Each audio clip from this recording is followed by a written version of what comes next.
Hello student, आप सब कैसे हैं। मुझे आशा है कि आप सब अच्छे होंगे और आपका तैयारी भी बहुत बेहतर तरीका से चल रहा होगा। चलिए इस वीडियो में हम लोग जो है 2024 का जो भी टारगेट के अंदर क्वेश्चन दिया है मैथ का या जो भी सब्जेक्ट है वो सारे इस चैनल पर आपको बहुत ही बेस्ट तरीका से समझाया जाएगा और टोटल क्वेश्चन आपको कंप्लीट कर जाएगा। हर साल की तरह इस बार भी बच्चे बहुत ही अच्छे नंबर लाएंगे, तो आप लोग इस चैनल को जरूर सब्सक्राइब कर लीजिए क्योंकि इस चैनल पर आपको टोटल जितना बोला जाता है वो सारा कंप्लीट किया जाता है। ठीक है, तो चलिए हम लोग टारगेट का कुछ जो है क्वेश्चन आपको दिखा देते हैं सैंपल में। जैसे मैथ ही पहले करा देते हैं क्योंकि मैथ में बहुत ज्यादा टाइम लगता है। ठीक है, तो इसमें हम देखिए आपको मात्र 25 क्वेश्चन 25 मिनट से ज्यादा नहीं लेंगे। चलिए यहाँ पर सबसे पहले हम लोग देख लीजिए गणित का ये सारा क्वेश्चन है जो चैप्टर 1 वास्तविक संख्या का है।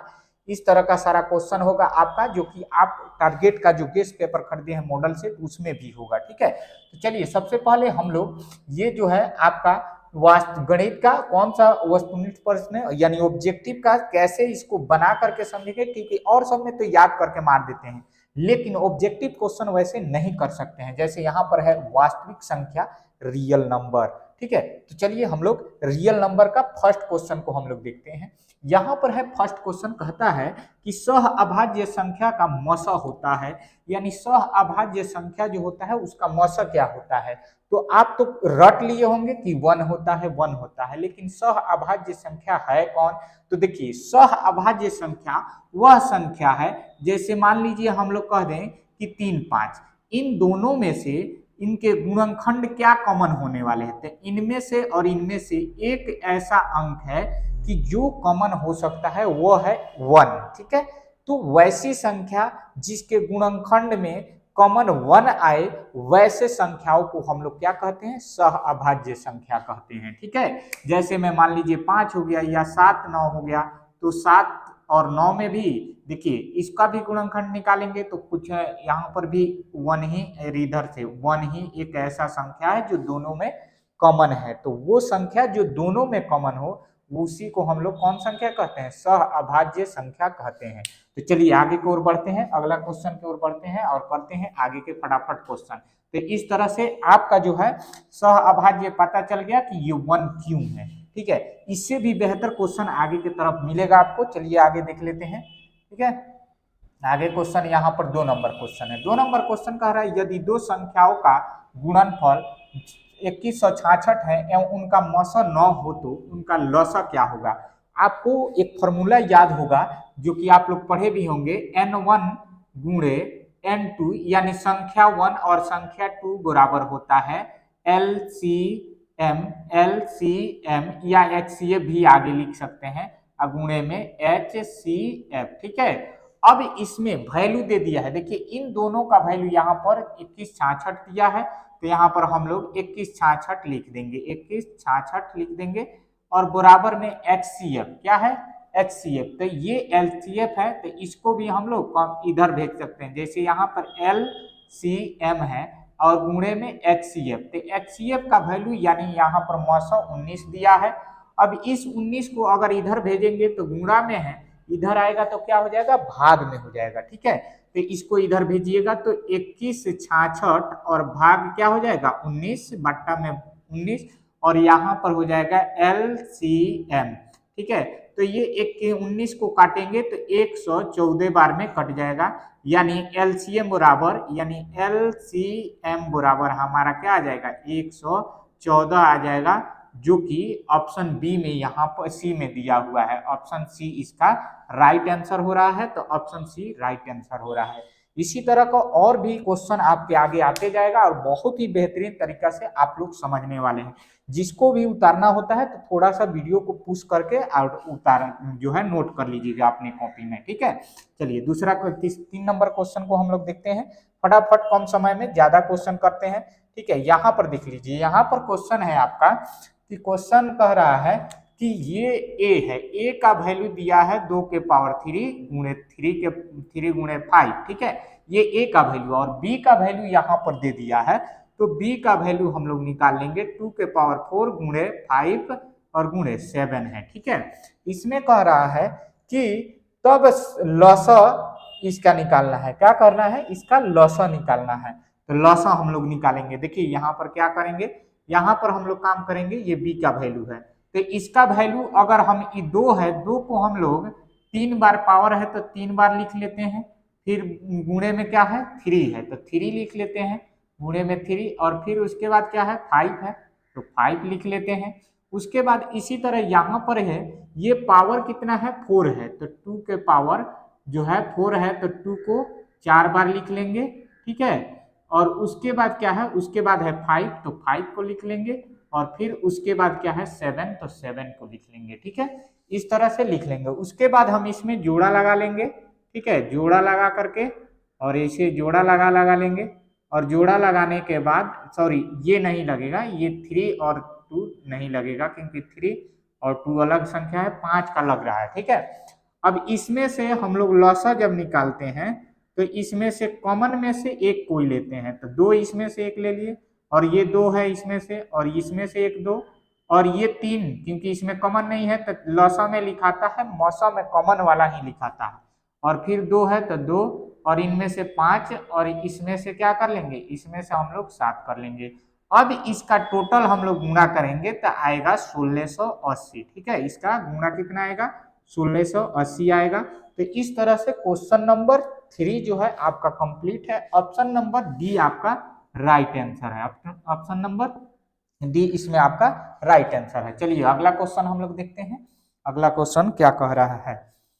अगला क्वेश्चन है आपके स्क्रीन पे इस प्रकार से है, देख लीजिए।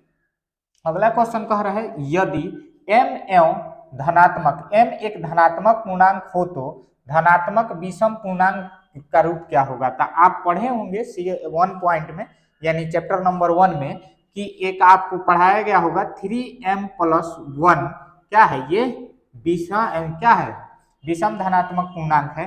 तो इस रूप का देखिए, इसमें ये तो नहीं है क्योंकि इसमें सम है, ये भी सम है, और ये जो है 4m+1 क्या हो जाएगा, विषम हो जाएगा क्योंकि इसी रूप का है। तो इसलिए ऑप्शन नंबर सी आपका राइट आंसर हो जाएगा। चलिए अगला क्वेश्चन देखते चलिए, अगला क्वेश्चन क्या कह रहा है। इसी प्रकार आपका टोटल कंप्लीट हो जाएगा, ठीक है, घबराना नहीं है, आपका टोटल ऑब्जेक्टिव सब्जेक्टिव के तरह हम कंप्लीट करा देंगे। निम्नलिखित में से कौन सी अभाज्य संख्या है। अभाज्य संख्या कौन सी संख्या होती है जिसकी गुणनखंड का हो 1 से अधिक 2 से अधिक ना हो।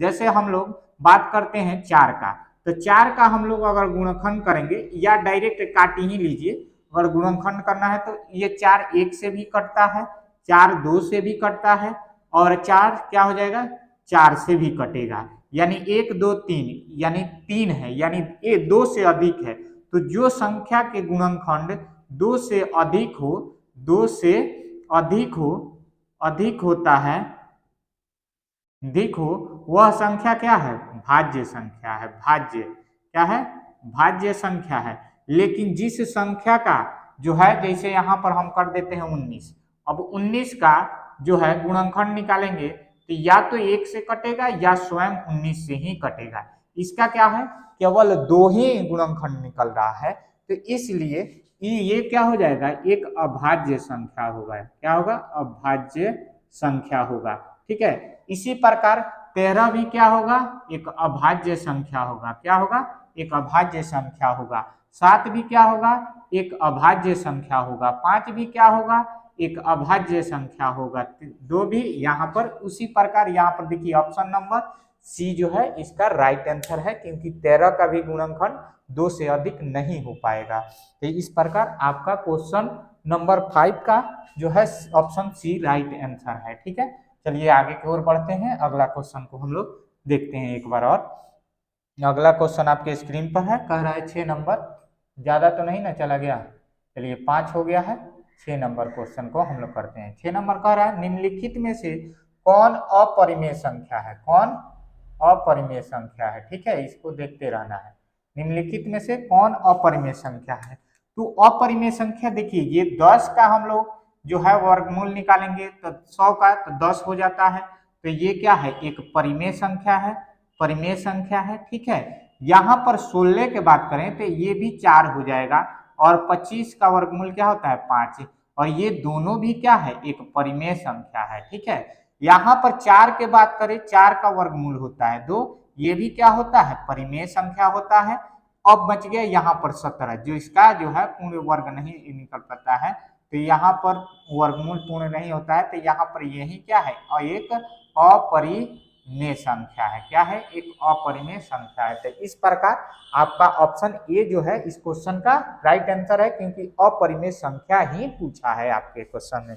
चलिए अगला क्वेश्चन देख लेते हैं। अगला क्वेश्चन है 7 नंबर आपके स्क्रीन पर। चलिए 7 नंबर क्वेश्चन देखते हैं क्या कह रहा है।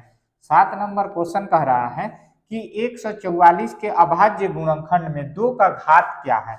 यानी कह रहा है 144 मान लीजिए है, इसमें 2 का पावर कितना आ रहा है ये बताना है। तो 144 के अगर हम लोग जो है एलसीएम ले लें, तो यहाँ पर हम लोग निकालेंगे तो 7 दूना 14 और 2 दूना 4 होगा।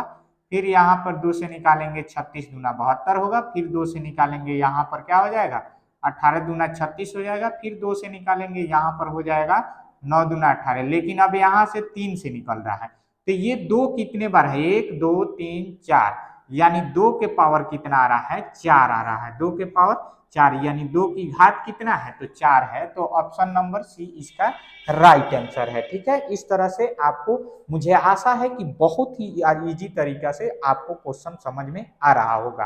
ठीक है, इससे भी बेहतर और क्वेश्चन हम लेकर के गेस क्वेश्चन भी आएंगे, जो आपके जनवरी में ऑब्जेक्टिव जब क्वेश्चन आएगा तो उसमें आपका जो है गेस क्वेश्चन आपके लिए लेकर के आएंगे। तो चैनल को एक बार सब्सक्राइब जरूर कर लीजिएगा। ठीक है, चैनल को सब्सक्राइब करे रखिएगा, बेल आइकन दबाए रखिएगा, तभी तो आपका जो है क्वेश्चन बन पाएगा ना जी। इस तरह से नहीं ना होगा। देखिए अगला क्वेश्चन हम यहाँ पर देखते हैं, क्वेश्चन नंबर 8 है। क्वेश्चन नंबर 8 कह रहा है निम्नलिखित में से कौन सा परिमेय संख्या है। निम्नलिखित में से कौन सा परिमेय संख्या है। 32 क्या होता है, रूट अंदर 32 एक अपरिमेय संख्या है, तो ये नहीं होगा आंसर। ये भी रूट अंदर 5 जो है एक अपरिमेय संख्या है, तो ये भी आंसर नहीं है। 50 भी अपरिमेय संख्या है। ठीक है, तो ये सारे क्या है, ये सारे एक अपरिमेय है, अपरिमेय संख्या है। तो इसलिए इस क्वेश्चन का सही आंसर नहीं है। ठीक है, तो यहाँ पर 1 का वर्गमूल जो है 1 होता है, और 44 का वर्गमूल 12 होता है, जो कि 12/1 1/12 क्या हो जाएगा, एक परिमेय संख्या हो जाएगा। ठीक है, तो इस प्रकार आपका 12/1 एक परिमेय संख्या है। ऑप्शन नंबर ए इसका राइट आंसर है। ठीक है, चलिए अगला क्वेश्चन 8 नंबर हो गया। क्वेश्चन नंबर 9 देख लेते हैं। क्वेश्चन नंबर 9 क्या कह रहा है। क्वेश्चन नंबर 9 आपके स्क्रीन पर आ गया। कह रहा है निम्नलिखित में से कौन अभाज्य संख्या। अभाज्य संख्या देखिए 13 7 91 या 7 से भी कट जाएगा। 9 91 जो है 91 से भी कट जाएगा, 13 से भी कट जाएगा, 1 से भी कट जाएगा, 7 से भी। तो इस प्रकार ये बहुत सारा से हो जा रहा है, 2 से अधिक हो जा रहा है। तब जब 2 से अधिक हो जाएगा तो ये क्या हो जाएगा, इसका जो है ये भाज्य संख्या हो जाएगा। क्या हो जाएगा, भाज्य संख्या हो जाएगा। उसी प्रकार ये भी क्या है, एक भाज्य संख्या है। ठीक है, यहाँ पर 501 भी कट जाता है, 5 1 6 3 से भी कट जाएगा। ठीक है, तो इस पर भी ध्यान रखना है। तो ये स्वयं 3 1 से भी कट रहा है, तो ये भी क्या है, भाज्य संख्या है, भाज्य संख्या है। लेकिन 41 जो है स्वयं से कटेगा या 1 से कटेगा। ठीक है, तो इसका गुणनखंड मात्र 2 हो रहा है, तो इसलिए ये संख्या, ये कौन सा संख्या हो जाएगा, एक अभाज्य संख्या होगा, अभाज्य संख्या हो जाएगा। तो इस प्रकार आपका ऑप्शन नंबर सी इस क्वेश्चन में अभाज्य संख्या ही पूछा है, तो इस प्रकार ये ऑप्शन सही है, सी नंबर ऑप्शन सही है। चलिए अगला क्वेश्चन की ओर बढ़ते हैं। फटाफट चैनल को सब्सक्राइब कीजिए, अपने दोस्तों के पास शेयर कीजिए, तब ना और अच्छा वीडियो बना करके लेके आएंगे। अभी तक तो आप लोग जो सब्सक्राइब नहीं किए हैं कर लीजिए बाबू। चलिए अब जो है क्वेश्चन नंबर 10 आपके स्क्रीन पर है। ठीक है, इसको ध्यान से देखिएगा। क्वेश्चन नंबर 10 का है निम्नलिखित में किसका दशमलव प्रसार शांत होता है। एक बात याद रखिएगा कि यहाँ पर जो भी क्वेश्चन आपको बता रहे हैं सब पूछा हुआ है क्वेश्चन है, कभी ना कभी पूछा है। देखिए 21 में पूछा है। चलिए यहाँ पर हम लोग देखते हैं दशमलव प्रसार शांत अशांत पूछेगा, तो शांत के लिए याद रखना है, शांत के लिए कि गुणनखंड में 2 आ जाए या 5 आ जाए या दोनों आ जाए, तो वह संख्या, वह क्या होता है, शांत होता है। लेकिन अशांत का मतलब होता है अशांत का हर में, किस में, बट्टा के नीचे वाला हर में हम लोग को चेक करना है। तो अशांत कब हो जाता है, तो जब हम किसी संख्या को जो है गुणनखंड करते हैं, इन दोनों के अलावा कोई और आ जाए, 2 या 5 के अलावा अलावा कोई भी आ जाए, कोई भी संख्या आ जाए, कोई संख्या आए। अब एक को मत लेने लगिएगा, ठीक है, एक पर ध्यान दीजिए। तो संख्या आएगा कोई संख्या, तो वह क्या हो जाएगा, अशांत हो जाएगा। क्या हो जाएगा, अशांत।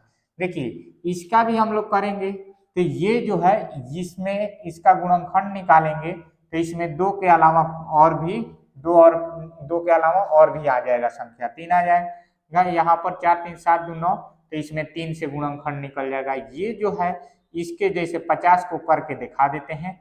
तो हर का करना है, तो हर का करिएगा 5 से, 5 दूना 10, सॉरी 10 5 50 और 5 दूना 10। तो इसमें देखिए 5 आया, 5 गुणे 5 गुणे 2 आया, तो इसमें 5 2 ही आ रहा है, ठीक है। तो 5 5 और 2 आ रहा है, तो ये संख्या क्या हो जाएगा, ये संख्या शांत हो जाएगा। क्या हो जाएगा, शांत हो जाएगा। और जिसमें इससे ज्यादा कुछ आ जाए, ठीक है, इन दोनों अक्षरों को छोड़कर, दोनों जो है डिजिट को छोड़ करके 5 और 2 को, तो वह संख्या क्या हो जाता है, वह संख्या अशांत हो जाता है। तो उसी प्रकार इसको जब हम गुणनखंड निकालेंगे तो डायरेक्ट 3 से ही कटेगा, क्योंकि 2 से कट ही नहीं रहा है, 5 से कट ही नहीं रहा है, ठीक है। तो इसलिए यह 3 से कट रहा है, तो यह संख्या क्या हो जाएगा, अशांत हो जाएगा। क्या हो जाएगा, अशांत संख्या है, ठीक है। तो ये अशांत संख्या है, तो इसका दशमलव प्रसार क्या है, अशांत है। तो इस प्रकार ऑप्शन नंबर बी इसका राइट आंसर है। चलिए अगला क्वेश्चन देख लेते हैं। अगला क्वेश्चन आपके स्क्रीन पर है, कितने नंबर, 11 नंबर। 11 नंबर क्वेश्चन क्या कहता है, इसको ध्यान से देखिए। कह रहा है कि एक शून्य परिमेय और अपरिमेय संख्या का गुणनफल होता है, तो एक अशून्य परिमेय अगर उसका गुणनखंड क्या आ जाएगा, हमेशा क्या आएगा, अपरिमेय ही आएगा। क्या आएगा, अपरिमेय ही आएगा। लेकिन कोई कह दे कि क्या एक अपरिमेय संख्या और एक अपरिमेय संख्या का गुणनफल क्या आएगा, अपरिमेय आएगा। अगर कोई कह दे दो अपरिमेय संख्या का गुणनफल क्या आएगा, तो परिमेय संख्या आएगा। जैसे मान लीजिए रूट थ्री है, √3 अगुणे √3 आ जाए, तो इसको हम लोग लिख सकते हैं √3 के स्क्वायर, ठीक है। और स्क्वायर से रूट कट जाएगा तो बच गया 3 क्या हो गया, एक परिमेय संख्या हो गया। क्या हो गया, परिमेय संख्या हो गया। तो इस प्रकार जो है याद रखना है कि दो अपरिमेय संख्या का गुणा करने पर अपरिमेय नहीं बल्कि परिमेय भी आ जाता है। क्या आता है, परिमेय आता है। तो इस बात को ध्यान रखिएगा, कभी कभी क्वेश्चन घुमा के आपसे पूछता है, आगे इस प्रकार के क्वेश्चन शायद मिलेगा भी, ठीक है। चलिए अगला क्वेश्चन देख लेते हैं। अगला क्वेश्चन है आपके स्क्रीन पर 12 नंबर। 12 नंबर क्वेश्चन कह रहा है 45 तथा 60 का मसौ। तो 45 और 60 का मसौ अगर हम लोग निकालेंगे तो 45 से कम 45, ठीक है, और फिर 60, तो यहाँ पर 5 और 1 15, अब 15 तिया 45, ये 45 आ गया यहाँ, तो 15 तिया 45। तो इस प्रकार यह जो है कट गया, यानी इसका जो संख्या से पूरा कट जाता है वही हमारा क्या होता है, मसौ होता है, ठीक है। तो 15 इसका मसौ होगा, जो कि ऑप्शन नंबर डी पर है। तो ये आपका राइट आंसर हो जाएगा, ठीक है। आप गुणनखंड विधि से भी निकाल सकते हैं, आगे उस तरह से हम ट्रिक बता भी देंगे कि डायरेक्ट आप कैसे निकालिएगा, ठीक है। चलिए अगला क्वेश्चन देखते हैं। अगला क्वेश्चन आपके स्क्रीन पर है 13 नंबर। 13 नंबर क्वेश्चन कह रहा है π/3 क्या है। तो देखिए पाई क्या है, पाई एक अपरिमेय संख्या है। क्या है, एक अपरिमेय संख्या है। तो इस प्रकार की अपरिमेय संख्या के भाग दिया है अगर परिमेय संख्या से, क्या संख्या से, परिमेय संख्या से, तो क्या आएगा आंसर में, आंसर में आएगा एक अपरिमेय संख्या। क्या आएगा, अपरिमेय संख्या आएगा। तो भाग भी याद रखना है कि अपरिमेय बट्टा परिमेय रहेगा, परिमेय संख्या रहेगा, तो क्या आएगा आपका अपरिमेय संख्या आंसर में आएगा, ठीक है। तो इसलिए यहाँ पर ऑप्शन नंबर बी आपका राइट आंसर है कि ये एक अपरिमेय संख्या है। ठीक है, चलिए अगला क्वेश्चन देख लेते हैं। अगला क्वेश्चन आपके स्क्रीन पर है 14 नंबर। 14 नंबर क्वेश्चन क्या कहता है कि यदि फंक्शन एक्स क्यों यहाँ पर और -5x² + 2x + 2, तो f के जगह यानी फंक्शन ऑफ x के जगह 1 का रखेंगे तो क्या मान आएगा। तो यहाँ पर देखिए, अगर हम बात करें फंक्शन ऑफ x के जगह 1 रखते हैं तो क्या आ जाएगा, यहाँ x के पावर 3 है तो 1 है, क्योंकि x के जगह 1 रख रहे हैं तो 1 के पावर 3 करेंगे, और -5 x है गुणा में तो x और फिर क्या है x के पावर 1 के पावर हो जाएगा 2 और +2 गुणे x के जगह हमें क्या रखना है 1 और फिर इसके पावर नहीं है +2। ठीक है, अब देखिए 1 का पावर 3 है तो 3 बार लिखकर गुणा करेंगे तो भी 1 ही आएगा, और 1 का 1 है 1 से 5 में गुणा आएगा तो 5 होगा, और +1 से 2 में गुणा होगा 2 होगा, और +2 से 2। तब देखिए ये तीनों प्लस में है तो प्लस वाला संख्या एक साथ जुट जाता है, तो 2 और 2 4 1 5 एक साथ जुट जाएगा। अब माइनस में 5 है, 5 में से 5 घटेगा कितना आ जाएगा 0। तो यहाँ पर ऑप्शन नंबर ए में आपका आंसर दिख रहा है, ऑप्शन नंबर ए इसका राइट आंसर है। ठीक है, इसमें आप सोच रहे होंगे कि सर टिक मारे हैं पहले से, तो किसी बच्चा का था जो कि पहले से ही टिक मार दिया है। इसके बाद हम मार्केट में जाएंगे तो खरीद के लाएंगे तो आपको बिना टिक मारे हुए दिखा देंगे और उससे पढ़ा देंगे। ठीक है, लेकिन ठीक है कोई दिक्कत नहीं है इससे, क्योंकि हम लोग को आंसर आ ही रहा है तो उससे कोई प्रॉब्लम नहीं होना चाहिए, मुझे आशा है। चलिए अगला क्वेश्चन हम लोग देख लेते हैं। अगला क्वेश्चन है आपका 15 नंबर। 15 नंबर क्वेश्चन क्या कहता है। 15 नंबर क्वेश्चन कह रहा है कि जो है इसका जो है 0.7 बार लिखा है, इसका क्या आंसर होगा।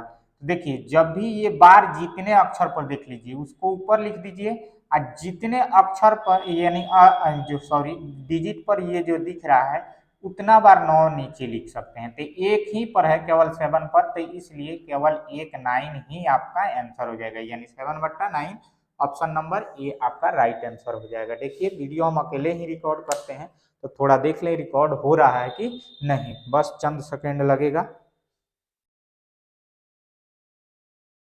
चलिए रिकॉर्ड हो रहा है, कोई दिक्कत नहीं है। चलिए आगे देखते हैं, आगे की ओर बढ़ते हैं। आप लोग के लिए अकेले ही प्रयास किया जा रहा है कि आपको बेहतर से बेहतर रिजल्ट दिया जाए। चलिए क्वेश्चन नंबर अब देख लेते हैं हम लोग 16। 16 में क्या कह रहा है, जब भी कोई अंक के ऊपर यहाँ पर अगर पावर 0 देख रहे हैं तो समझ जाइएगा कि इन सभी अंकों का जो है वैल्यू 1 होता है। क्या होता है 1 होता है, या कुछ भी पावर लिख दे 6 के पावर 0 तो इसका वैल्यू भी क्या होगा 1 होगा। जैसे यहाँ पर गुणा तो 1 के वैल्यू 1 में गुणा होगा तो आंसर क्या आएगा 1 ही आएगा ना जी। तो इसलिए 8 का वैल्यू भी 1, 2 का वैल्यू भी 1, 1 में 1 से मल्टीप्लाई होगा 1 ही आएगा। ठीक है, तो इस प्रकार यहाँ पर ऑप्शन जो है बी सही है 1 नंबर। ठीक है, बी का 1 यहाँ पर सही हो रहा है। चलिए आगे देख लेते हैं। अगला क्वेश्चन है आपका 17 नंबर। 17 नंबर क्वेश्चन क्या कहता है, यदि ए और बी अभाज्य संख्या हो तो ए और बी का लॉसा क्या होगा। ठीक है, जब भी आप देखिएगा जैसे हम लोग कहते हैं कि 2 और 3 का लॉसा निकाल लो, लॉसा निकाल लो, तो जिसका हम लोग क्या करते हैं, जिसका कॉमन नहीं निकलता है डायरेक्ट हम लोग क्या कर लेते हैं 2 गुणे 3 कर लेते हैं ना, तो इस तरह कर लेते हैं। इसी प्रकार जो है हम लोग का यहाँ ए और बी दिया है तो ए अलग है और बी अलग है तो ए गुणे बी कर लेंगे, यानी क्या आ जाएगा ए बी आ जाएगा। तो इस प्रकार आपका जो है ए बी, जिसको सी ऑप्शन सी जो है इसका राइट आंसर हो जाएगा, क्योंकि इसमें क्या है ए बी है। तो ऑप्शन नंबर सी इसका राइट आंसर हो गया। चलिए आगे की ओर बढ़ते हैं। अगला क्वेश्चन देख लेते हैं। 17 नंबर हो गया। इसी तरह आपका टोटल कंप्लीट हो जाएगा, टेंशन मत लीजिए। 18 नंबर थोड़ा सा चैप्टर 1 है इसलिए थोड़ा स्लो चला जा रहा है, अगले बार से और तेज चला जाएगा। निम्नलिखित में से कौन अभाज्य संख्या है, तो 75 कट जाता है, फिर 12 भी कट जाता है, 15 भी कट जाते हैं, यानी इनका गुणनखंड क्या होता है 1 से अधिक होता है, जो आपको सिखा चुके हैं पिछले वाला में। क्या है यहाँ पर 1 से भी कटेगा, 3 से भी कटेगा, 5 से भी कटेगा और फिर 15 से भी, यानी इसका सब गुणनखंड है, तो 2 से अधिक वाले गुणनखंड को भाज्य संख्या कहते हैं, जिसका 1 होता है, जिसका 23 है, तो 23 केवल 1 से ही कटेगा और 23 से स्वयं से ही कट पाएगा। तो इस तरह के संख्या को हम लोग क्या कहते हैं, अभाज्य संख्या कहते हैं। क्या कहते हैं, अभाज्य संख्या कहते हैं। इस प्रकार ऑप्शन नंबर बी इसका राइट आंसर हो जाएगा। चलिए आगे की ओर बढ़ते हैं और अगला क्वेश्चन भी धीरे धीरे करते चलेंगे, घबराना नहीं है, पहला वीडियो है आपके लिए, तो इसलिए थोड़ा स्लो पढ़ा रहे हैं क्योंकि सभी बच्चे को समझ में आ जाए। चलिए, निम्नलिखित में से कौन परिमेय संख्या है, तो देखिए ये √3 है, ये अपरिमेय हो जाएगा, यहाँ पर क्योंकि माइनस है, और यहाँ पर परिमेय √5 जो है ये भी क्या है, एक अपरिमेय संख्या है, ठीक है। √6 भी एक अपरिमेय संख्या है। यहाँ पर देखिए 2 और √3 बट्टा √3 है, लेकिन इसमें एक फायदा क्या है कि ये √3 से √3 कट जा रहा है, तो बच गया क्या, 2 बच गया, चाहे 2/1 भी कह सकते हैं हाँ। तो ये 2 जो है क्या है, एक परिमेय संख्या है, तो इसलिए यह जो है ऑप्शन नंबर सी एक परिमेय संख्या है, ठीक है। तो इस प्रकार ऑप्शन नंबर सी आपका राइट आंसर हो गया। चलिए अगला क्वेश्चन की ओर बढ़ते हैं। अगर अभी तक लाइक नहीं किए हैं तो कर लीजिए और चैनल को सब्सक्राइब भी कर लीजिए। चलिए क्वेश्चन नंबर 20, ज़्यादा तो नहीं ना निकल गए जी, नहीं। चलिए 20 नंबर क्वेश्चन को अब हम लोग देखते हैं। 20 नंबर क्वेश्चन कह रहा है, यदि 65 तथा 17 का मौस इतना है तो इस रूप में m का मान क्या आएगा। देखिए कह रहा 65 और 117 और 117, ठीक है। तो 117 का मौसा जो है आपका कह रहा है 65m माइनस क्या है आपका 117, ठीक है। तो इसमें कह रहा है कि इसका टोटल मौसा आप निकालिए, यानी इसका वैल्यू m का वैल्यू निकालना है कितना है।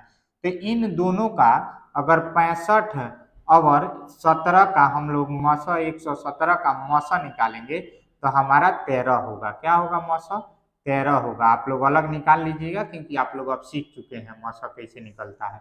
तो मौसा 13 आ जाएगा, तो इसी का वैल्यू हम लोग यहाँ 13 लिख देंगे, और इधर है 65, तो 65m और माइनस 117। अब देखिए ये माइनस में है, इधर आएगा तो क्या हो जाएगा, प्लस में हो जाएगा, ठीक है। तो हम डायरेक्ट इधर ना करके डायरेक्ट इसको इधर लिख देते हैं, 65m और बराबर ये 13 117 और प्लस 13 कर देते हैं। तो यहाँ पर 65m है और इधर क्या है, दोनों जोड़ेंगे तो 107 3 10 130 आ जाएगा।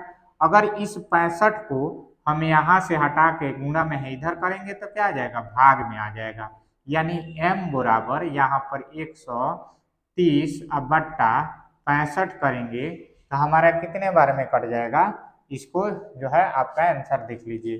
65 से अगर 0 से काटते हैं तो उस हिसाब से काट सकते हैं, अन्यथा आप एक एक को काटिए, ठीक है। अगर 5 से काटते हैं तो 13 5 65, 13 5 65, और फिर यहाँ पर 5 से काटिएगा, 5 दूना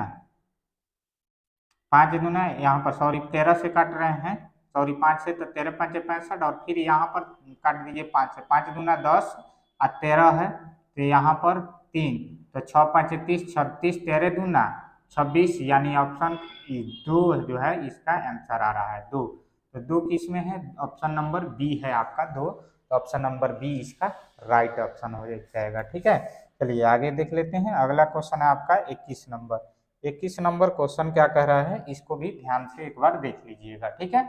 21 नंबर क्वेश्चन 21 आपके सामने है। ये कह रहा है 2 10 और 20 के लसा और मौसा का अनुपात है। तो कह रहा है 2 10 और 20 का लसा भी निकालना है, यहाँ पर जो लसा है और मौसा भी निकालना है, ठीक है। तो लसा और मौसा का अनुपात पूछ रहा है, ठीक है। तो पहले हम लोग इसी में से मौसा निकालते हैं। तो 2 से 2 एकम 2, और ये जो है 5 दूना 10 और 10 दूना 20। देखिए अब ये संख्या 1 हो गया, तो बस अब इसके आगे जो है तीनों संख्या एक संख्या से नहीं कट रहा है, तो वह संख्या उसके आगे अब मौसा जो है यही हो जाएगा, मौसा। लेकिन ये हो गया मौसा, अब लौसा भी तो निकालना है क्योंकि लौसा भी कहा है, तो लौसा निकालेंगे 5 से, तो 1 का 1, 5 एकम 5 और 5 गुना 10, ठीक है। अब इसको गुणा कर लीजिए, 2 गुणे 5 गुणे 2, तो 5 दूना 10, 10 दूना 20 आ गया, ठीक है। तो ये आ गया आपका लौसा, क्या आ गया, लौसा आपका आ गया 20। कितना आ गया, लौसा आ गया आपका 20 और मौसा आ गई। तो पहले लौसा कहेगा तो पहले लौसा ऊपर लिखेंगे, लौ और स अनुपात निकालेंगे, तो अब फिर बाद में मौसा कहेगा तो मौसा बाद में नीचे लिखेंगे। और लौसा कितना है, तो लौसा हमारा आ गया है 20, तो यहाँ पर 20 लिख लेंगे, ठीक है। और नीचे क्या आ गया है, नीचे आ गया है मौसा पूछा है, क्योंकि मौसा, तो मौसा है हमारा 2। कैसे बताए, मौसा अगर नहीं निकलता है तो आप लोग भाग विधि से भी निकाल सकते हैं, लेकिन ये वाला अच्छा रहता है, जो तीनों जो है तीनों को काट पाएगा, तीनों में कॉमन होगा, वही मौसा होता है, ठीक है। तो यहीं तक तीनों में कॉमन था, इसलिए 2 जो है मौसा है इसका।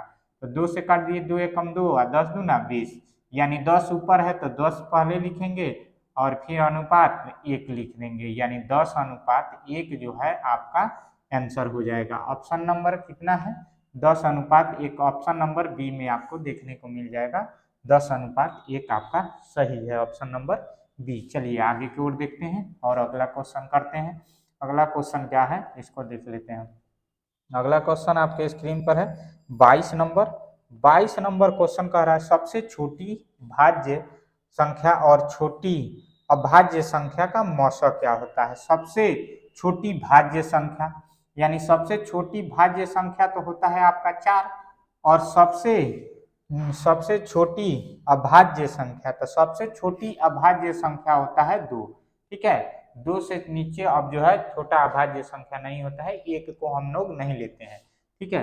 तो 2 है, तो 2 दूना 4, यानी 4 जो है आपका यहाँ से कट रहा है, तो ये ऑप्शन यानी बी ही आपका क्या हो जाएगा, मौसा हो जाएगा, ठीक है। 2 ही आपका मौसा है, तो ऑप्शन नंबर बी इसका राइट आंसर है, ऑप्शन नंबर बी इसका राइट आंसर है, ठीक है। चलिए आगे देखते हैं, आगे की ओर बढ़ के क्वेश्चन नंबर 23 करते हैं। क्वेश्चन नंबर 23 कह रहा है कि 2 लगातार संख्याओं का मौसा है, 2 लगातार संख्याओं का मौसा, लगातार कहीं से भी ले सकते हैं, 4 5 ले सकते हैं, 9 10 लिख सकते हैं, 20 21 ले सकते हैं, यानी लगातार होना चाहिए, कोई भी संख्या हो। तो मान लीजिए हम लोग कोई संख्या लेते हैं, ठीक है, 22 23 लेते हैं, क्या लेते हैं, 22 और 23 ले लेते हैं, इन दोनों का मौसा निकालते हैं। 22 एकम 22, ठीक है, यहाँ पर घट के आएगा 1, ठीक है। अब 1 से ये 22 है, तो 22 बार में 1 से कट ही जाएगा, ठीक है। तो इसलिए लगातार कोई भी संख्या आपको बोलेगा तो उसका मौसा जो है 1 आता है, क्या आता है आंसर में, 1 आता है, क्या आता है, 1 आपका आंसर हो जाता है मौसा का, ठीक है। तो यहाँ पर ऑप्शन नंबर बी इसका राइट आंसर हो जाएगा, ठीक है। Option number B 23 number question का option number B right answer है। क्वेश्चन नंबर 25 देखते हैं, ठीक है। क्वेश्चन नंबर 25 एक बार देख लीजिए कि क्या कह रहा है, ठीक है। क्वेश्चन नंबर 25 कह रहा है कितने 2 अंकों की संख्या 3 से भाज्य हो जाएगी, यानी कौन ऐसी 2 अंक का कितना ऐसा संख्या है जो 3 से कट सकती है, ठीक है, यही क्वेश्चन कह रहा है। तो यहाँ पर देखिए कह रहा है, तो देखिए 3 से भाग लग जाना चाहिए, उसमें कट जाना चाहिए, ठीक है, पूरा पूरा कटना चाहिए, यही क्वेश्चन कह रहा है। तो हम लोग 2 अंक तो 10 होता है, तो ये तो 3 से नहीं कटेगा, 11 होता है ये भी नहीं कटेगा, 12 होता है ये कट जाएगा, यानी 12 से हम लोग शुरू करेंगे, 12 और 15 कट जाएगा, 18 कट जाएगा, इस तरह से 99 तक का संख्या कट जाएगा, ये भी 2 अंक है, क्योंकि 100 करेंगे तो ये हो जाएगा 1 2 3 अंक, 3 अंक, तो इसको हम लोग नहीं लेंगे, ठीक है, क्योंकि हम लोग को 2 ही अंक तक लेना है, ठीक है। तो 12 से लेकर के 99 तक हम लोग लिए, तो इसको हम लोग संख्या फर्स्ट मान लेंगे, ठीक है, फर्स्ट, और इसको हम लोग संख्या लास्ट मान लेंगे, ठीक है। अब इस संख्या का जो 3 से भाग दे काटना है, इसका देखिए 15 या 3 18, 18 3 21, यानी डिफरेंस इसमें क्या आ रहा है, यानी डी का वैल्यू आपका 3 से बढ़ रहा है, यानी डिफरेंस 3 का होंगे कि अगर एन निकालना है तो डायरेक्ट क्या करिएगा, last term minus first term बटा डी प्लस में 1, तो अब वैल्यू रख लीजिए।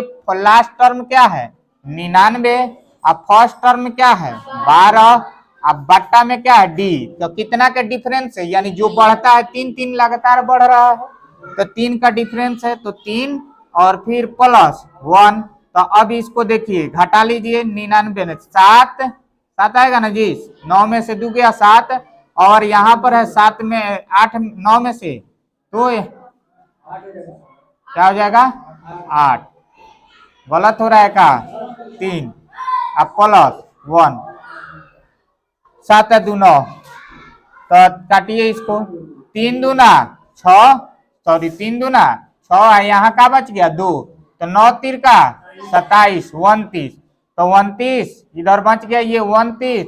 अब प्लस में क्या है 1 बराबर 29 और 1 30, यानी ऑप्शन में 30 जो है वही आपका आंसर है। तो ऑप्शन बी इसका राइट आंसर है। जल्दी से इस पर निकलेगा, नहीं तो अगर हम लोग लिखते रह जाएंगे, लिखते लिखते बहुत लंबा हो जाएगा। 12 से शुरू करिए, 3 3 जोड़ते जाइए, फिर उसके बाद गिनना पड़ेगा, तो क्या हो जाएगा हम लोग को लंबा प्रोसेस हो जाएगा। तो इसलिए इस फॉर्मूला से डायरेक्ट आप लोग